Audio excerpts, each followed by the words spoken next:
मोक्षमार्गस्य नेतारं वेतारं कर्मभोक्तारं ज्ञातारं विश्वतत्त्वानां वन्दे तद्गुणलब्धये श्रीवर्धमानमाध्याय गाति संघातघातनं विद्यास्पदं प्रवक्ष्यामि तत्त्वात् श्रोतवार्तिकम्।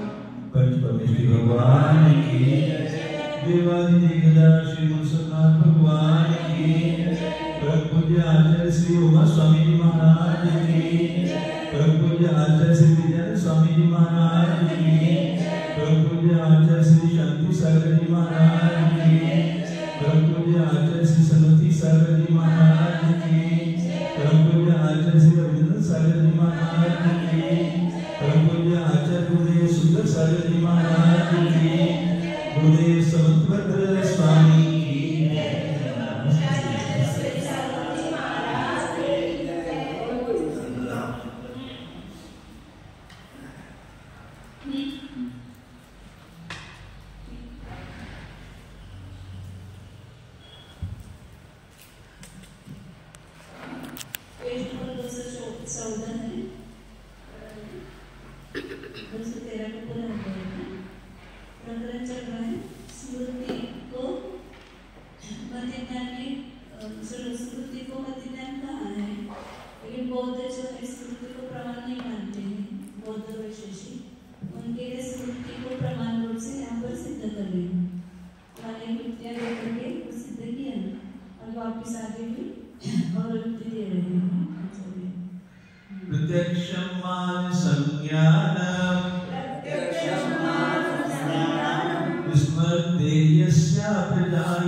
इसलिए वो मुख्य प्रमाण नहीं है। प्रमाणत्वात् यथा लिंगी लिंगी संबंध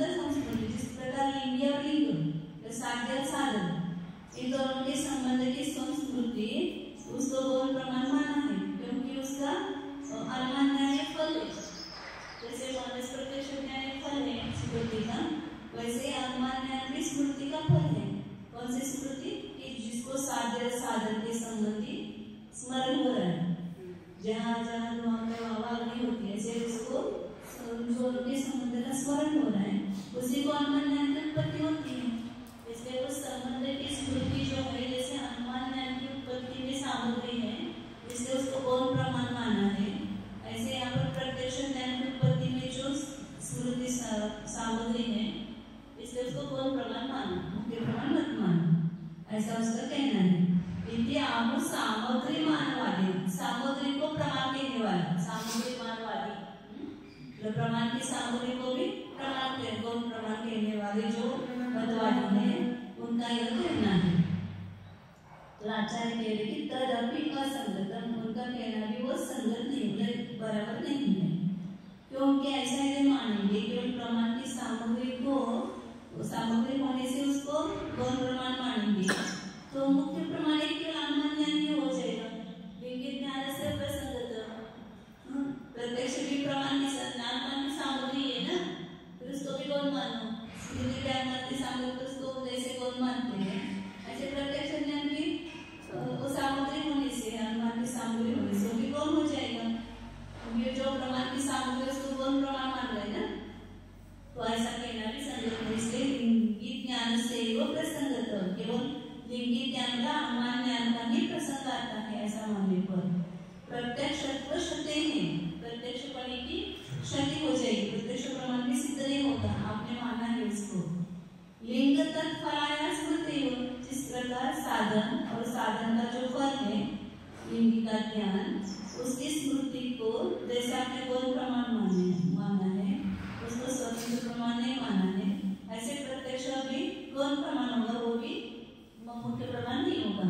तो प्रत्यक्ष प्रमाण के लिए मान्य हो जाएगी, प्रत्यक्ष प्रमाण की सिद्धि नहीं होगी, एक अनुमान प्रमाण ही आपको मानना पड़ेगा।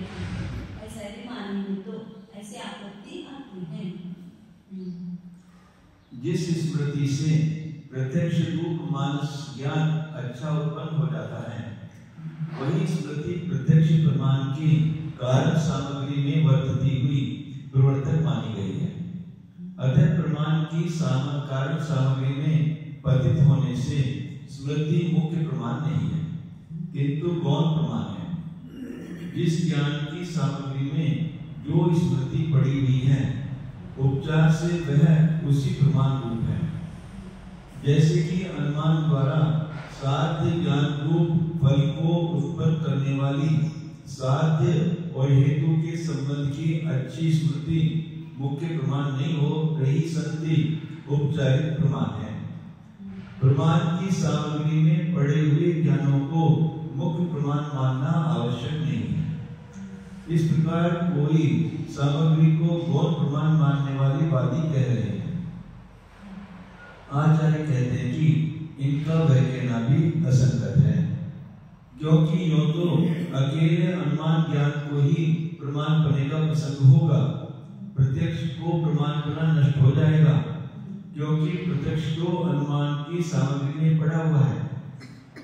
जैसे कि हेतु और उसका फल साध्य के संबंध को विषय करने वाली स्मृति को प्रमाण बना नहीं माना जाता है, अथवा स्मृति को सामग्री में डालकर प्रमाण फल का उस पर अनुग्रह किया गया। सामग्री में पड़ जाने से उस स्मृति के गांठ का स्वतंत्र कार्य अन्यत्र थोड़ा ही चला जाता है। घट का कारण बनने के पहले भी तो दंड अपनी अर्थ क्रियाओं को करता है।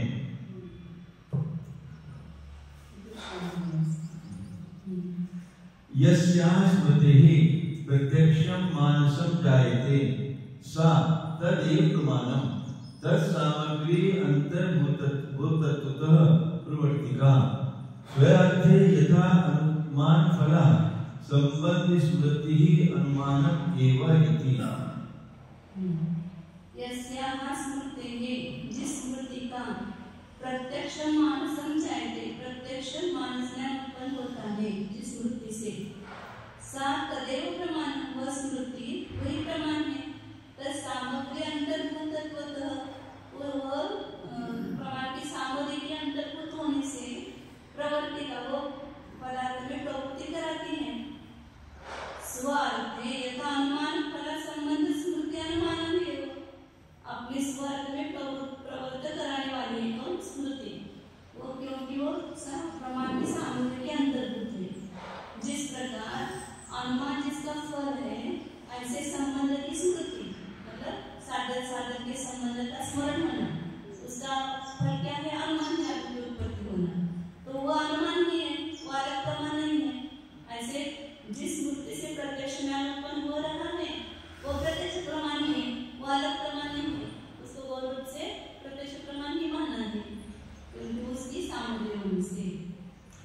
वचन संबंधम प्रमाणम अनुमान सामग्री अंतर्भूतम अपि इति चेत्।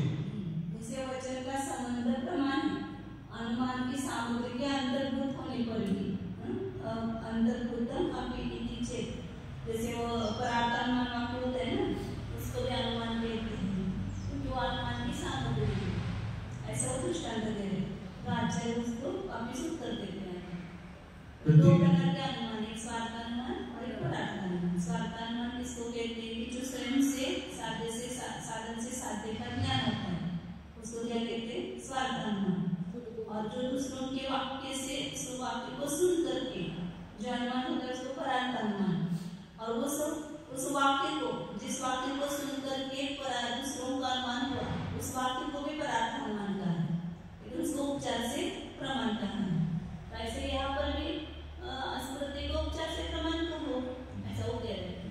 जैसे वाक्य को उपचार से प्रमाण कहा है, अनुमान को उत्पन्न करने वाले वो अनुमान की सामग्री के अंदर उतारता है वचन, अनुमान में भी नियुक्त होता है। प्रतिवादी कह रहा है कि जिस स्मृति से जो मानस प्रत्यक्ष उत्पन्न होगा वही स्मृति वही प्रमाण की सामग्री में अंतर्भूत होने के कारण स्वार्थ में प्रवृत्ति कराने वाली मानी जाएगी। जैसे कि अनुमान ज्ञान है फल जिसका, ऐसी साध्य साधनों के संबंध की स्मृति अनुमान प्रमाण होती ही है। इस प्रकार अनुमान की सामग्री में अंतर्भूत हो रहा भी संबंध का वचन प्रमाण है, भले ही उपचार से होए। इस प्रकार कहने पर तो आचार्य कहते हैं कि प्रत्यक्षवत् स्मृति साक्षात् फले स्वार्थ विनिश्चये किम साधितमत्वेन प्रामाण्यं नोपगम्यते पारंपर्येण हानादि ज्ञानं च फलमीक्ष्यते तस्यास्तदनुस्मृत्यन्त याथार्थवृत्तितोर्थिना प्रत्यक्षवत् स्मृति साक्षात्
इसमें जो साधकतम होता है उसको प्रमाण देते हैं।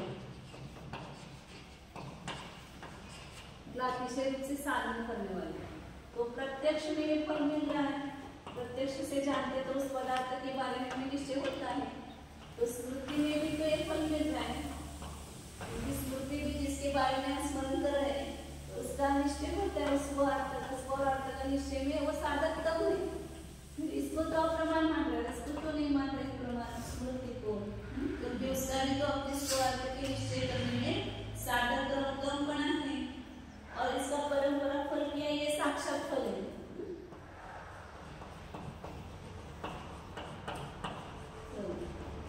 और परंपरा फल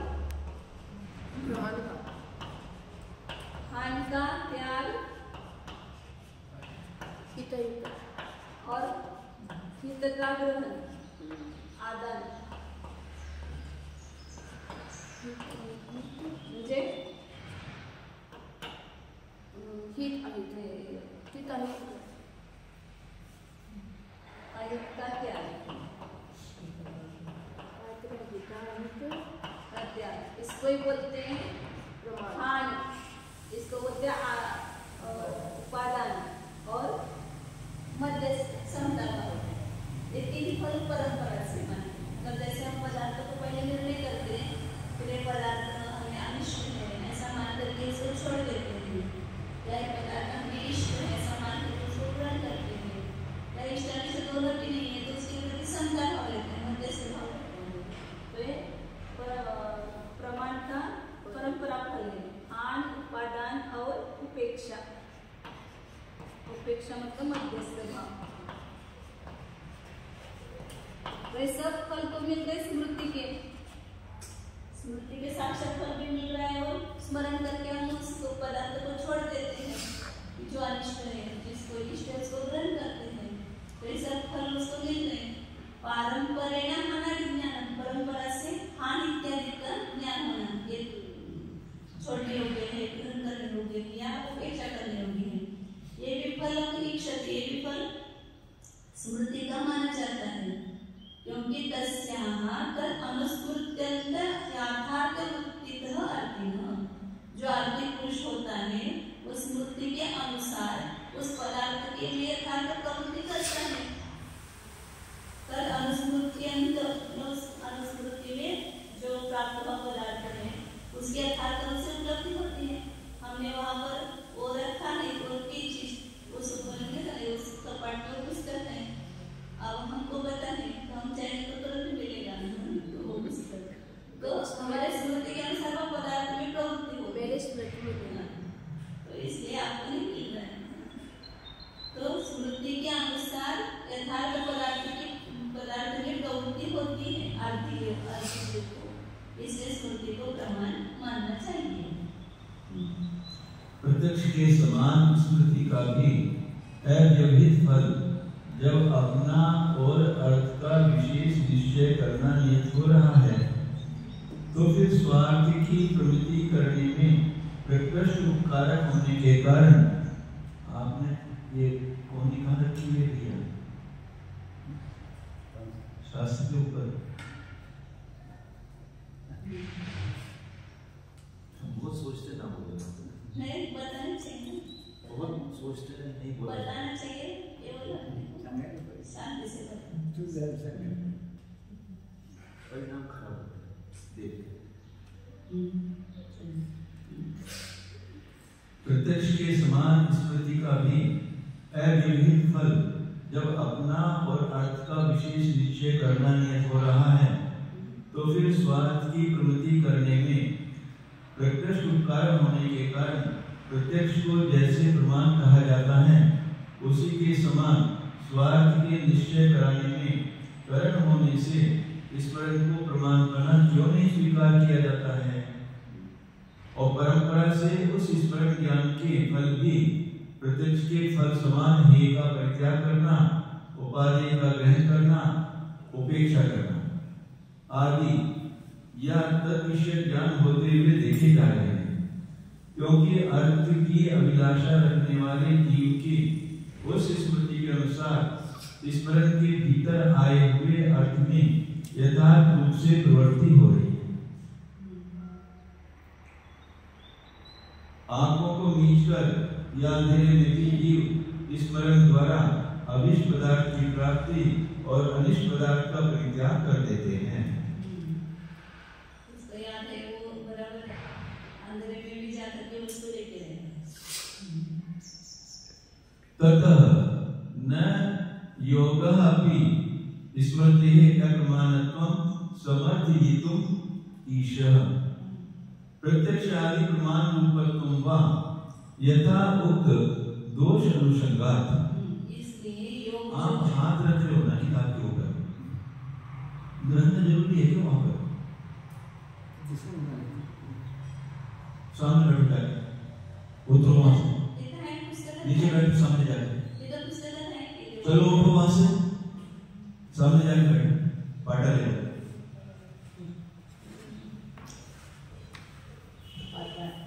उल्टे बात होते हैं तुम्हें बरसाना नहीं सकता ही सामने की टेबल उधर कर दो दोनों, उन्हें दिखेगा वहां से। कैसे करेंगे?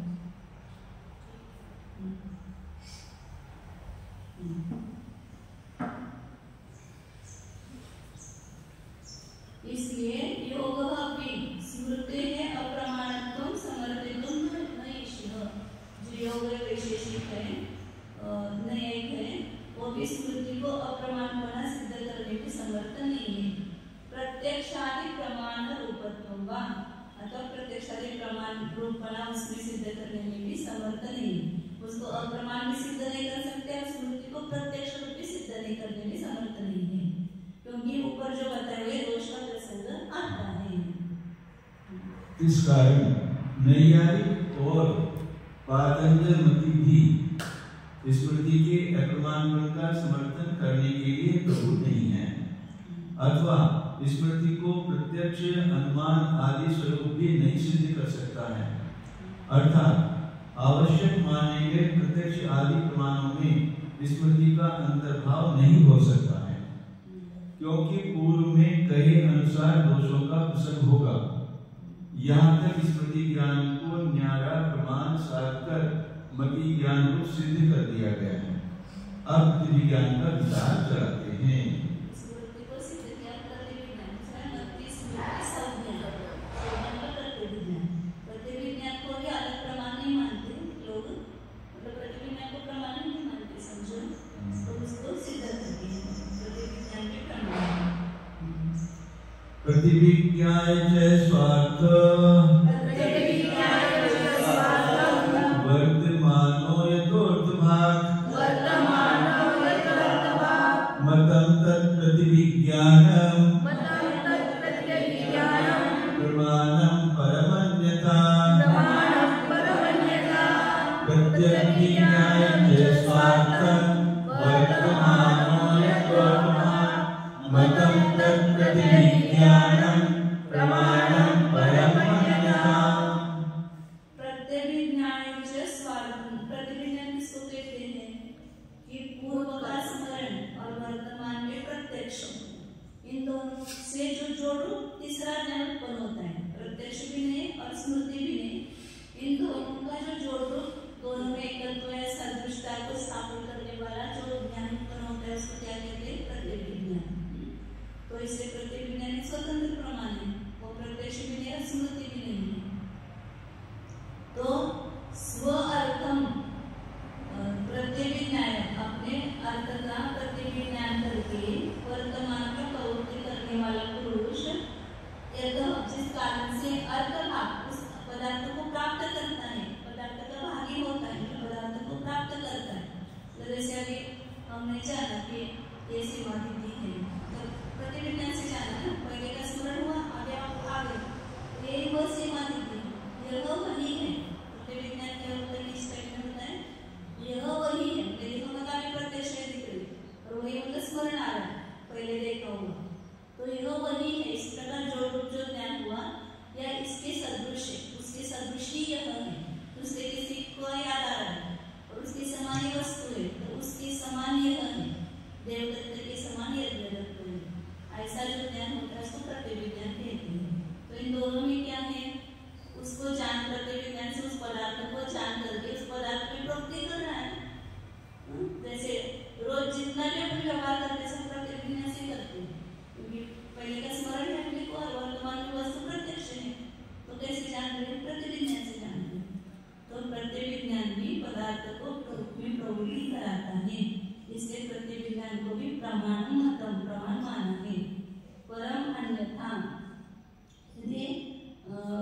जिस कारण से कि स्वयं और अर्थ का प्रतिविज्ञान करके प्रवृत्ति कर रहा पुरुष अर्थों को प्राप्त करने वाला हो रहा है, उस कारण वह दर्शन और स्मरण को कारण मानकर उत्पन्न हुआ प्रतिविज्ञान को प्रमाण माना गया है। किंतु जो दूसरा प्रतिविज्ञान यथार्थ की व्यक्ति कराने वाला नहीं है, वह अन्यथा यानी अन्य प्रकार प्रमाणाभास होकर प्रतिविज्ञानाभास है। तद्विधेयकत्व सादृश्य गोचरत्वेन निश्चितम् संकीर्णव्यतिकीर्णत्व व्यतिकीरेण तत्त्वतः तेन लोन पुनर्जात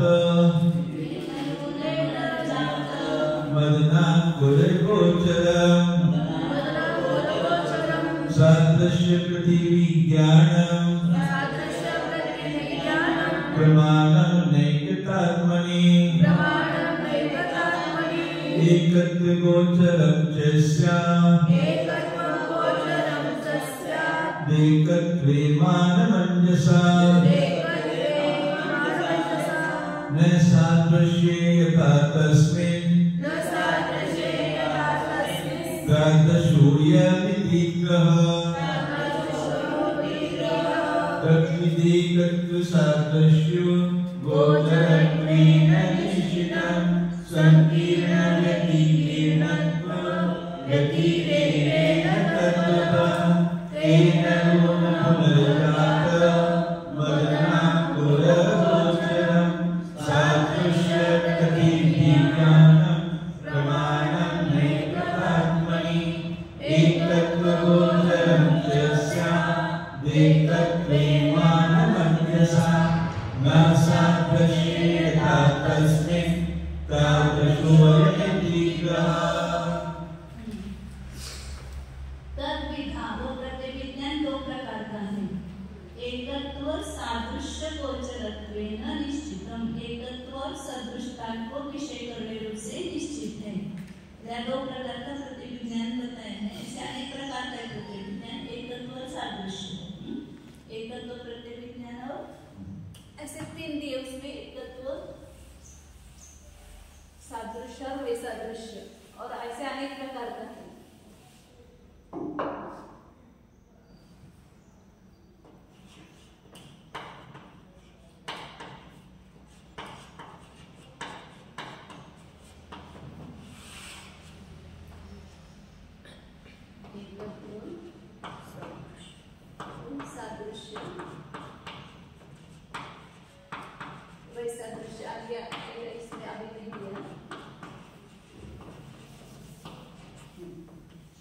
एकत्व में क्या होता है, जो वस्तु पहले अपने जानी है उसी का स्मरण हुआ तो उसमें यह वही है ऐसा ज्ञान होता है, यह वही है।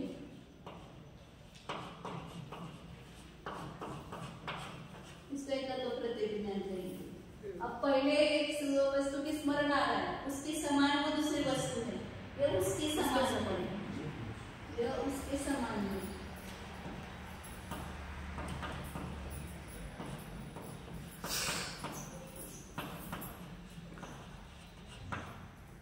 और पहले किसी वस्तु का याद आ रहा है, दूसरी अलग है, ये उससे भिन्न है, ऐसा भी ये प्रतिविज्ञान होता है।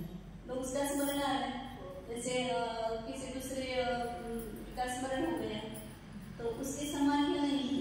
जैसे कोई दो भाई है तो उसके भाई के समान ये विकास भैया नहीं है, ऐसा ज्ञान हुआ। तो वैसा दृश्य या भैंस के समान गाय नहीं है, गाय के समान भैंस नहीं है, ऐसा ज्ञान हुआ। ये उसके समान नहीं है, ऐसा वैसा दृश्य प्रतिविज्ञान होता है। अब यहाँ दो के बारे में बता रहे।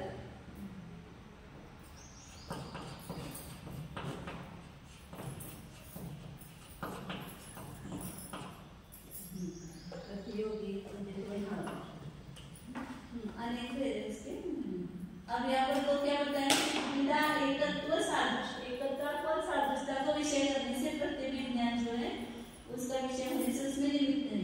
संकीर्ण व्यतिकीर्णत्व व्यतिरेकेन तत्व, उसमें संकर व्यतिकर नाम का दोष नहीं आता है, उससे भिन्न होने से इसको प्रमाण माना जाए। जो व्यक्ति पहले थी उसी को हमने जाना तो उसमें संकर दोष भी नहीं, व्यतिकर मतलब मिलान नहीं होता है, संकर व्यतिकर दोष नहीं आएंगे इसमें।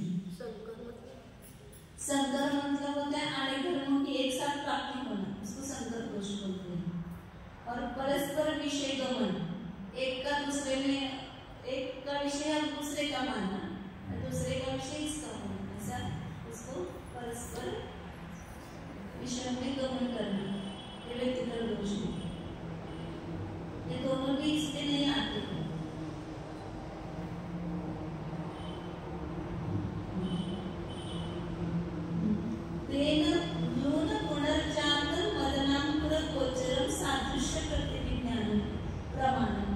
उस कारण से हमने पहले बाल निकाले 2 महीने पहले, पुनः आ गए बाल, तो लूण मतलब काट दिए, पुनः उत्पन्न हुए। ऐसे जो मदनांकुर, तो मुझे अल्फाबेट में था, मदनांकुर मतलब बाल होना चाहिए, मदन मतलब कामले होता है ना, और कामले से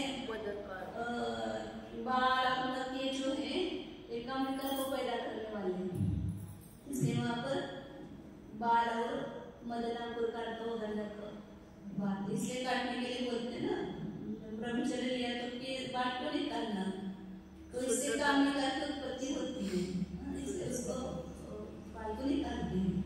तो मदनांकुर मतलब बाल होना चाहिए। इसको विषय करने वाला जो सादृश्य प्रतिविज्ञान है, पहले जैसे बाल थे अब वैसे बाल आए, वो सदृश है ना, वही नहीं है, सदृश है बाल, तो उसमें सदृश का प्रतिविज्ञान होना प्रमाण है।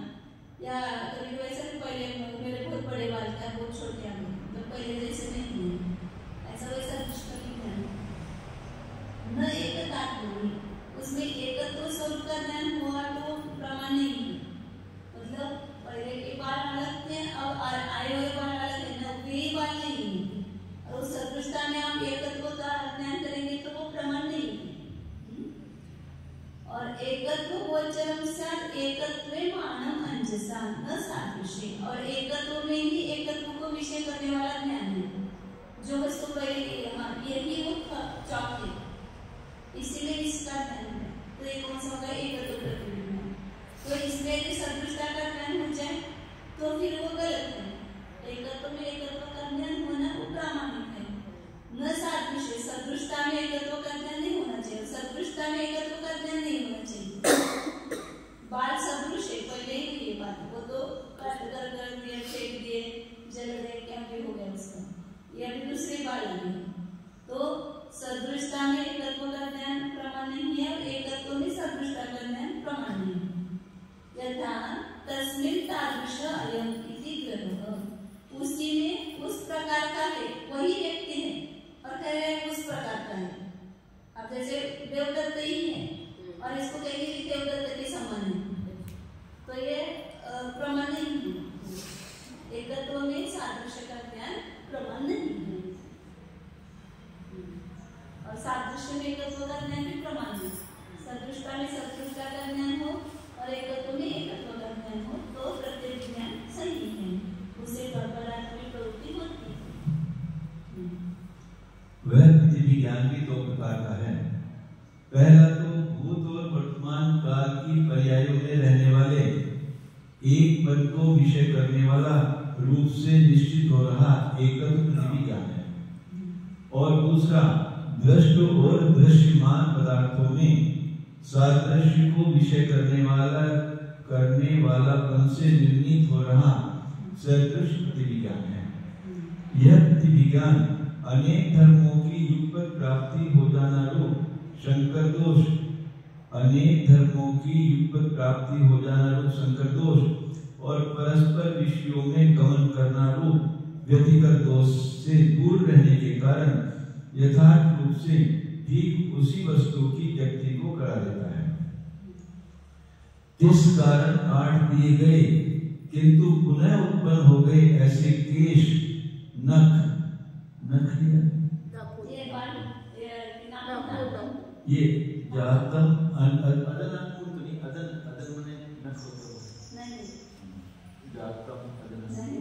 मदी है। जातम अदन प्रमुख तोष अदन रामपुर का क्या करेंगे? औषधि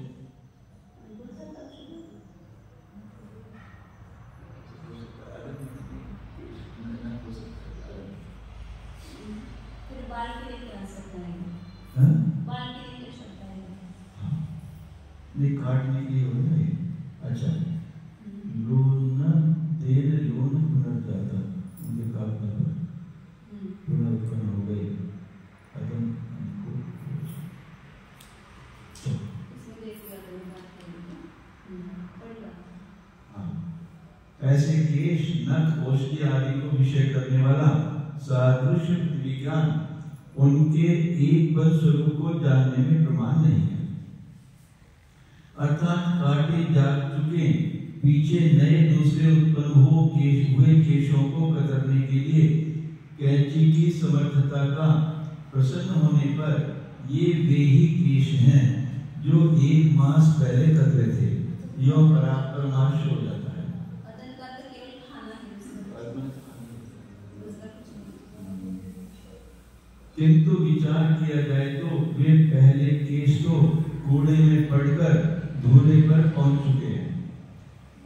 ये सन्मुख स्थित हो रहे तो न्यारे नए उत्पन्न हुए केश हैं।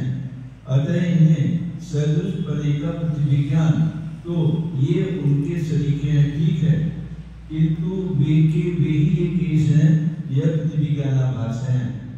ऐसे ही नखों में समझना। तथा सहारनपुर की स्टेशन पर कोई ये कहे कि बंबई एक्सप्रेस यह वही रेलगाड़ी है जो कि पेशावर से चलकर कल बंबई को गई थी। यहाँ भी उस रेलगाड़ी के सदृश दूसरी गाड़ी में एक पल को विषय करने वाला प्रतिविज्ञान आभास है। इसी प्रकार कल और आज के देवदत्त में एक पल को विषय करने वाला प्रतिविज्ञान एक पने में तो निर्दोष प्रमाण है, किंतु सदृश पने में प्रमाण नहीं है।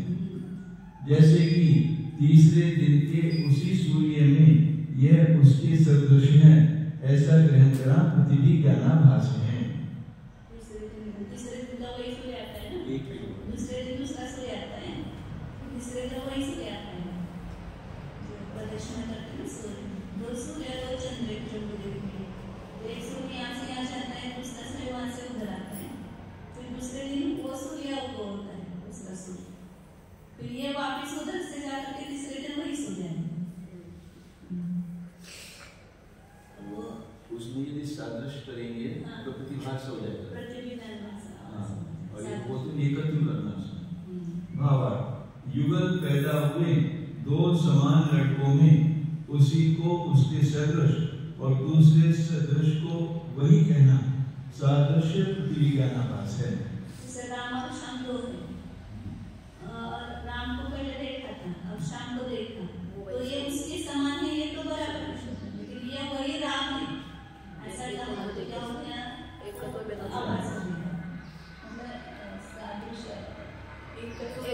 सादृश्य एकत्व का ध्यान रखा है ना, सादृश्य में एकत्व का ध्यान रखा तो सादृश्य प्रतिविज्ञानाभास है। और वो राम के समान श्याम है, वो राम ही है और कह रहे कि राम के समान है।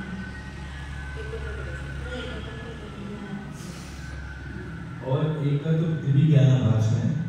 झूठे ज्ञानों को समीचीन ज्ञानों से भिन्न समझना चाहिए।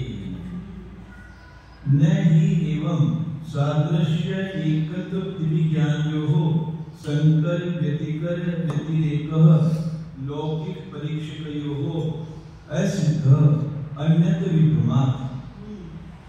इस प्रकार एवं सादृश्य एकत्व प्रतिविज्ञानयोः, सादृश्य एकत्व दोनों प्रतिविज्ञान में संकर और व्यतिरेकता से रहित लौकिक में भी और परीक्षक दोनों में भी असिद्ध नहीं है। तो सादृश्य प्रतिविज्ञान में भी संकर व्यतिरेक दोष है, एकत्व प्रतिविज्ञान में भी संकर व्यतिरेक दोष नहीं। सदृशता में सदृशता का ज्ञान होता है, एकत्व में एकत्व का ज्ञान होता है, तो इसमें संकर व्यतिरेक दोष से रहित है। यह बात असिद्ध नहीं मतलब सिद्ध है। अन्यत्र विभ्रम को छोड़कर विभ्रम है तो वहाँ पर तो दोष आएगा। सदृश में भी एकत्व का ज्ञान करा रहे, एकत्व में भी सदृश का ज्ञान कर रहे तो वहाँ पर दोष उत्पन्न होगा। लेकिन एकत्व में एकत्व का प्रतिविज्ञान हो रहा है, सदृशता में सदृश का प्रतिविज्ञान हो रहा है, तो उसमें संकर व्यक्तिगत दोष नहीं है। ततः युक्तम स्वविषये नियमेन प्रवर्तितयोः प्रमाणत्वं प्रत्यक्षादिवत्। इससे बात सिद्ध होगी कि अपने विषय में नियम से प्रवर्तक होने से प्रमाण बना एकत्व प्रतिविज्ञान और सदृश प्रतिविज्ञान वो है ना, इसलिए प्रवर्तक को अपने विषय में नियम से प्रवृत्ति कराने वाले दोनों प्रतिविज्ञान उसके प्रमाण बना है। जैसे प्रत्यक्ष में प्रमाण बना है, ऐसे प्रतिविज्ञान में भी प्रमाण बना है। पहले प्रमाण बना की सिद्धि की, उसमें जो विकल्प उठाएंगे उसका निराकरण करेंगे वापस। इस प्रकार सादृश्य और एकत्व को जानने वाले प्रतिविज्ञानों में एकम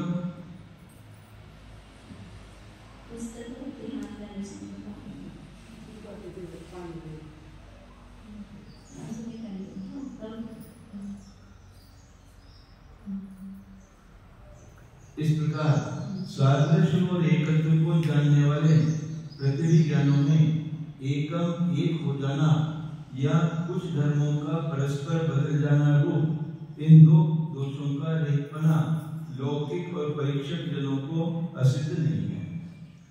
ब्रह्म ज्ञान से रहित हो रहे अन्य अतिरिक्त सम्यक ज्ञान स्तरों पर सर्वत्र ठीक प्रतीति हो जाती है। अर्थात कोई मूर्ख बुद्धू भले ही उसी के सदृश को वही और उसी को उसके सदृश जान ले, किंतु विचारशील पुरुष ऐसी मोटी भूल नहीं कर बैठते हैं। तभी पतिव्रतापन अचौर्य धर्म सत्कृतों की सुरक्षा हो पाती है। एक व्यभिचारिणी स्त्री ने ब्रह्म अद्वैत का पक्ष करके अपनी इष्ट सिद्धि के लिए सखी से कहा था कि ब्रह्म एव सत्यम अभिनव नहीं किंचित अस्ति तस्मात् न मे सखी परापर भेद बुद्धि जारे तथा निपतो सदृशो अनुरागो लोका किमर्थम असति कदर्थयन्ति। क्या कहें? वो जो दूसरे लोग मानते ना, एक व्यभिचारी स्त्री ने ब्रह्माद्वैत का पक्ष लिया और इष्ट सिद्धि के लिए सत्य से कह रहे क्या कि ब्रह्म एव सत्य, ब्रह्म ही सत्य है, अकेला मनी किंचित अस्ति, दूसरा कुछ भी नहीं है इस जगत में, एक ब्रह्म ही है ना। तो इसलिए न ले सकी परापर भेद बुद्धि, इसलिए मेरी परापर ऐसे भेद बुद्धि नहीं है, सभी ब्रह्म ही है ना। अपना पति हुआ, दूसरा पुरुष हुआ, सब ब्रह्म ही है। तो जारे तथा निचपतो, जार मतलब दूसरा पुरुष हो गया, और निचपति इन दोनों में भी सदृश अनुराग है। लोका किमर्थम असति इति कदर्थयन्ति, लोग जो है क्यों पीड़ित होते हैं, ऐसा वो कहते हैं। किंतु ऐसा संकल्पना जैन सिद्धांत ने नहीं किया है, तथा एक स्वार्थी ने दूसरे का धन अपहरण करने के लिए पद्रेवेश लोष्टवत् आत्मवत्सर भूतेषु यत् पश्यति स पंडितः। परद्रव्य में कैसा देखते हैं पंडित पुरुष को, कौन पंडित है कि जो सभी भूतों में अपने समान मानता है और परद्रव्य को लोष्ट के समान मानता है। ऐसा जो देखता है पंडित है। तो दूसरे की संपत्ति हो या अपनी संपत्ति हो, सब अपनी है क्योंकि सबको समान मान रहा है ना। तो फिर ऐसा प्रेजेंट एक बात जो करिए उसका वो विपर्यास कर रहे हैं, कहकर अपना प्रयोजन काटा था। परंतु ऐसा व्यतिकल्पना भी आर्तों को अभिमत नहीं है। श्री अक्लंक देव ने स्वपराधान उपोहन व्यवस्था पाद्यम ही वस्तुना वस्तुत्वम, अपने स्वरूप का ग्रहण, अपने स्वरूप का ग्रहण और पर के स्वरूप का त्याग करना ही वस्तु का वस्तुपन है। ये वाक्य पहले आया था, ज्ञान। वस्तु का वस्तुत्व कितना महत्वपूर्ण कहा ये वाक्य, इस स्वरूप का ग्रहण करना और पर का त्याग करना। कोई भी वस्तु अपने स्वरूप का ग्रहण करती है, पर का ग्रहण नहीं करती। तो अपने स्वरूप को ग्रहण करना और पर का त्याग करना ये वस्तु का वस्तुत्व है। किसी भी वस्तु वस्तुत्व रहेगी, वो अपने स्वरूप को ग्रहण करके पर को ग्रहण नहीं करती है, तो उस वस्तु का वो वस्तु नहीं।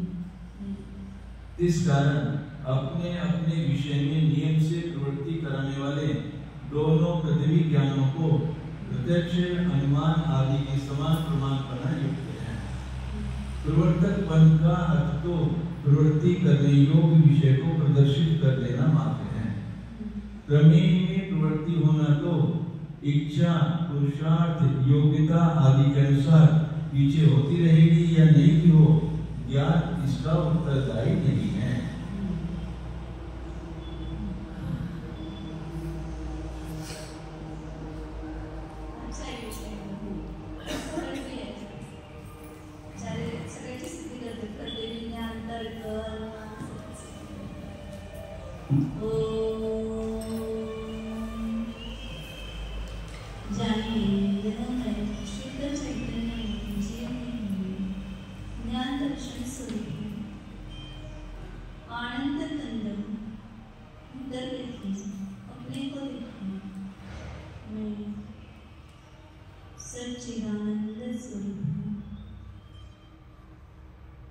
संपूर्ण प्रदेश सतरूप है, चित रूप है और आनंद स्वरूप है।